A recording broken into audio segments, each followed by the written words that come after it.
End of the year, you know how you start going through stuff, and I found this. These are, look, okay, don't judge my little children, but this is how I started my kids out studying the Bible. Proverbs 1, what was the wisdom you learned?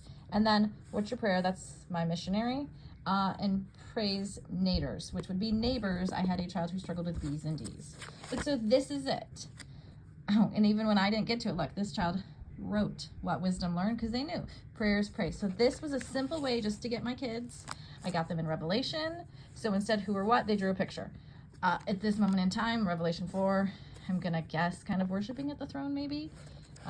Prayer, praise. But this is a simple way. Here we go. Then I got into the Psalms. Draw a picture. Shout for joy. Draw a picture because it was a longer one. Draw a picture. Psalm 22. So here's a question. What does the king do? What does that say? The king rejoices. So this is just a simple way, Psalm 36, that I got my kids, obviously at young ages, reading their Bibles. Here's another one, Chase's prayer book. I have the dates. So he would have been about 7, I think. But look, again, here's your Bible reading. Go read these verses. I have no idea. This must all go together. I would have to go look at Jeremiah 36. Genesis 40. Here we go. So I think I had him Bible listening. So I would have him listening to the audio Bible, and then he would draw pictures. I would add in the words that he would need. I mean, you've got Genesis. Okay, look at the stairs in Canaan when they took, what? Oh, look at the stars in Canaan. That must be what he's telling me. When they took Jacob back to bury. I mean, Exodus, you got muscles. I really don't like you. Let the only best of the male children live. The women are strong, so that's why the muscles. I mean, this is cute. This is 7-year-old Chase listening to the Bible. Again, super simple. Listen, draw a picture. And so, yeah, I would add a note saying people on the face of the earth. Apparently in Numbers 20. Joshua, let's go to somewhere good in Joshua. Okay, Joshua 5.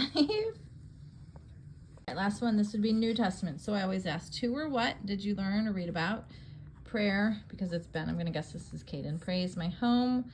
One thing you learned about Jesus. He was now I'm not sure. I'm going to guess Father.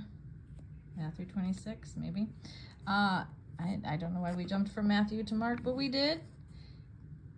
One thing you learned about Jesus. Let's skip ahead. Now we're back to Job. Okay. Then I just changed it to one thing I learned. Nothing. You know, and that's okay if kids learn nothing. Who or what? Prayer. Yes, Caden's never been my good speller. One thing learned. Job lived 130 years. Great. You know, here we go.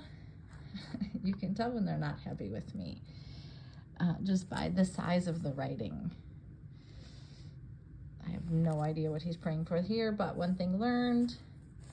One thing learned. David killed him. All right. Again, I'm going to guess this is probably 2nd grade. And you know, I never corrected their spelling. So that's it. Sometimes I got, he completed the whole thing. Other times he struggled with it. Caden was probably my hardest because he didn't like school. Oh, I changed it. New information or fact in Judges. A stroke down a line. My cat. I'm thankful for his cat. So just some ideas of how to help your kids start reading the Bible.